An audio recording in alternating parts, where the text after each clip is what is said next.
Assalamualaikum warahmatullahi wabarakatuh. Alhamdulillah wassalatu wassalamu ala Rasulillah wa ala alihi wa sahbihi wa man wala amma ba'd. Ikhwataddin hafizakumullah, sobat Akyas hafizakumullah yang insyaallah selalu dijaga sama Allah Rabbul Alamin, dan juga termasuk mitra muslim hafizakumullah yang insyaallah bergabung juga.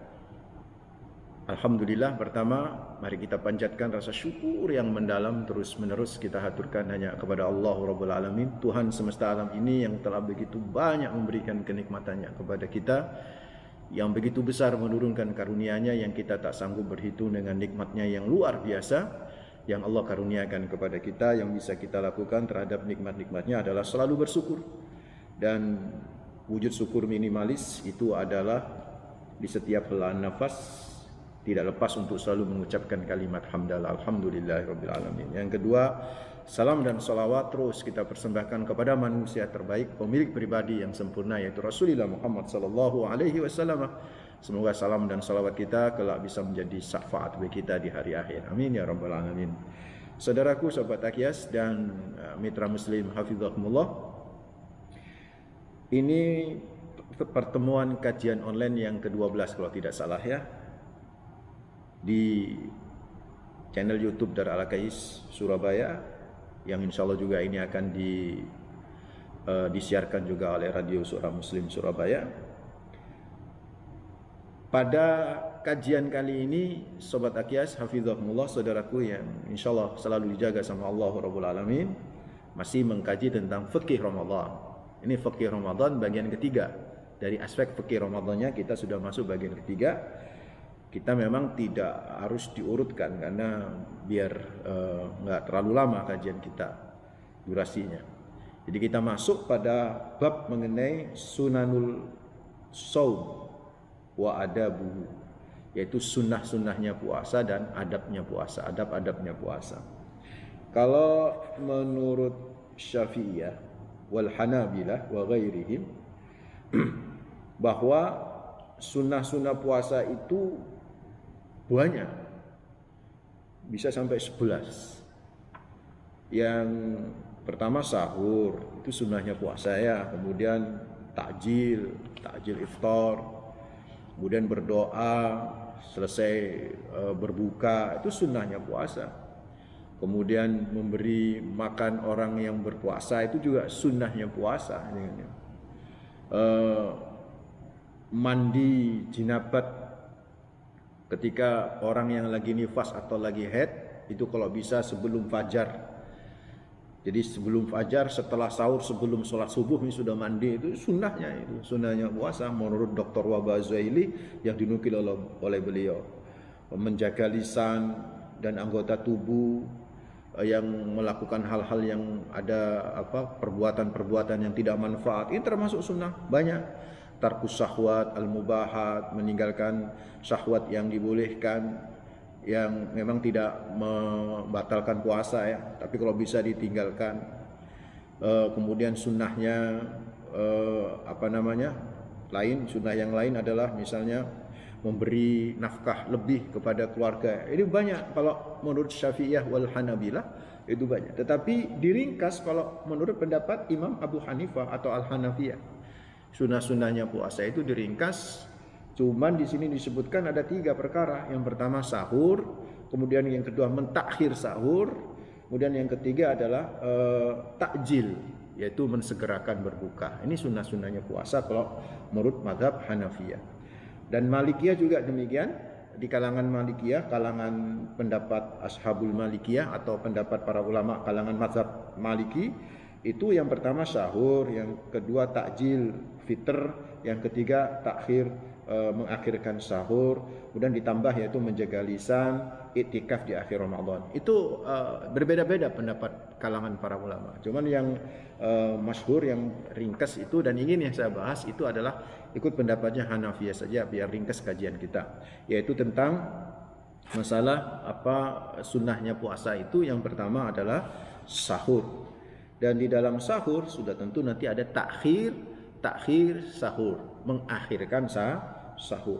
Sahur ini kalau bisa, saudaraku ikhwataddin fillah, kalau bisa harus kita bersahur, harus bisa bersahur. Kata Dr. Wahbah Zuhaili, kitab yang kita pakai, as-sahuru ala syai'in wa in qalla walau jur'ata ma'in. Kata beliau, sahur itu atas sesuatu meskipun sedikit, meskipun hanya seteguk air, kita kalau bisa sahur. Kenapa yang demikian? Masya Allah, karena di dalam sahur ini banyak keberkahan yang luar biasa. Hadis-hadis yang dinukil oleh Dr. Wahbah Zuhaili di antaranya adalah tasahharu fa inna fis sahuri barakah. Sahurlah kalian karena di dalam sahur itu adalah barakah. Ada istilah sahur, ada istilah suhur ya. Di dalam sahur itu ada keberkahan. Di dalam makan, di dalam waktu sahur, jadi kalau bicara sahur itu adalah waktu time. Kalau suhur itu adalah makanan. Jadi kalau suhur itu makanan. Jadi makanan yang dimakan di waktu sahur itu adalah berkah. Orang yang lagi beraktivitas di waktu sahur, meskipun cuma minum seteguk air terus tidur lagi, itu barokah.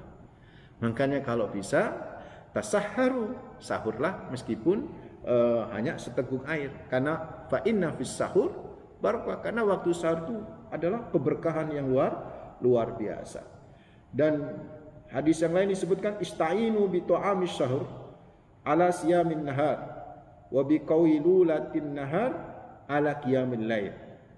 Perbantukanlah puasamu itu di siang hari dengan sahur, dan tidurlah di siang hari, istirahat di siang hari, kailulah, untuk supaya bisa bangun malam.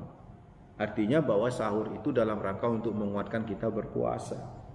Dan fa innallaha wa malaikatahu yusholluna 'alal mutasahhirin. Kata Rasulullah dalam sebuah hadis yang lain yang dinukil oleh beliau, sesungguhnya Allah dan seluruh malaikatnya itu bersolawat, memberikan doa rahmat keberkahan kepada orang-orang yang sahur. Karena itu, saudaraku ikhwatadina fillah, jangan tinggalkan nih, apalagi di bulan Ramadan. Suasana sahur itu ngangenin nih orang Jawa ngomong. Buat kita rindu banget itu. Ya Allah, jam 3 itu sudah rame rumah kita ya.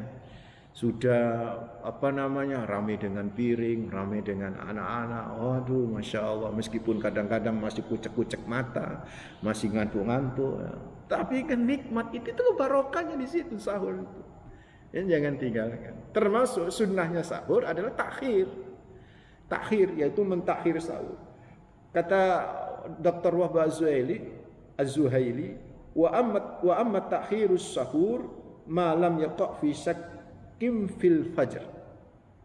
Mengakhirkan sahur itu selama tidak jatuh pada keraguan.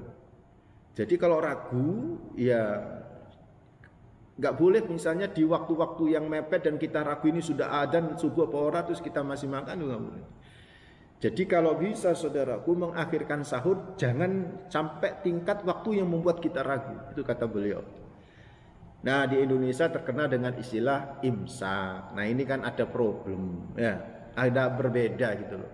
Padahal coba saudaraku ikhwatadina fillah, imsak itu apa? Masih ingat kajian kita beberapa waktu yang lalu di kajian fikih yang pertama kalau nggak salah? Imsak itu kan asyam. Secara istilah imsak itu adalah asyam, yaitu menahan diri dari syahwat makan, syahwat berhubungan suami istri. Itu namanya definisi secara istilah asyam, yaitu imsak. Jadi maksudnya kalau Anda makan di waktu imsak, boleh nggak makan sahur di waktu imsak? Pasti Anda akan berkata boleh aja. Bagaimana mungkin boleh? Nggak boleh. Makan sahur di waktu imsak, dari aspek istilah batal puasanya, karena imsak itu adalah puasa. Jadi kalau kita makan di waktu puasa ya batal puasa. Tapi di Indonesia istilah waktu imsak itu adalah waktu kita hati-hati untuk sudah nggak perlu makan atau nggak boleh makan sahur lagi. Bukan haram makan, bukan membatalkan puasa, boleh, cuman hati-hati supaya nggak kebablas. Apalagi orang yang seneng ar-rokou. Ya, kalau sudah ngerokok bingung nggak tahu dan nggak sadar, sudah azan. padahal dalam posisi masih ngerokok. Nah itu kan berbahaya dari aspek kesahihan, sahnya dan tidaknya puasanya. Makanya di Indonesia itu ada istilah waktu imsak. Waktu imsak itu bukan imsak dalam arti istilah, tapi imsak dalam arti bahasa, yang artinya apa? Kalau bisa tahan, jangan makan kalau sudah di waktu imsak untuk prepare pergi sholat subuh. Itu ada dalilnya Ustaz, ada dalil gitu kan. Itu kan dalil dalam Bukhari dan Muslim juga diriwayatkan. Jadi Zaid bin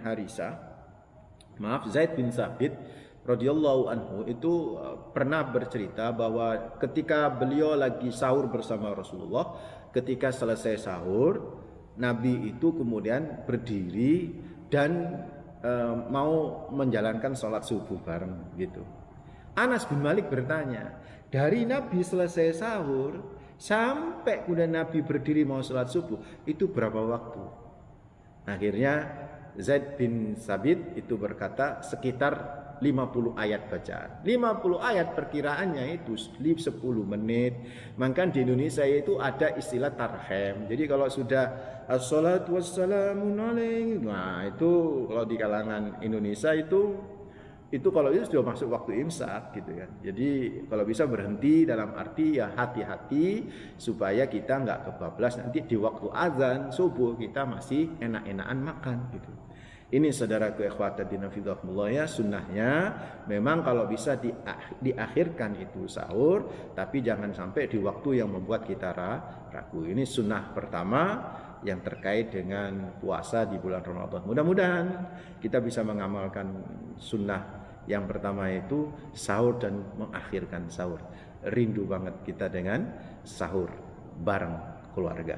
Mudah-mudahan bermanfaat. Aqulu qouli hadza wastaghfirullah li wa lakum innahu huwal ghafurur rahim. Assalamualaikum warahmatullahi wabarakatuh.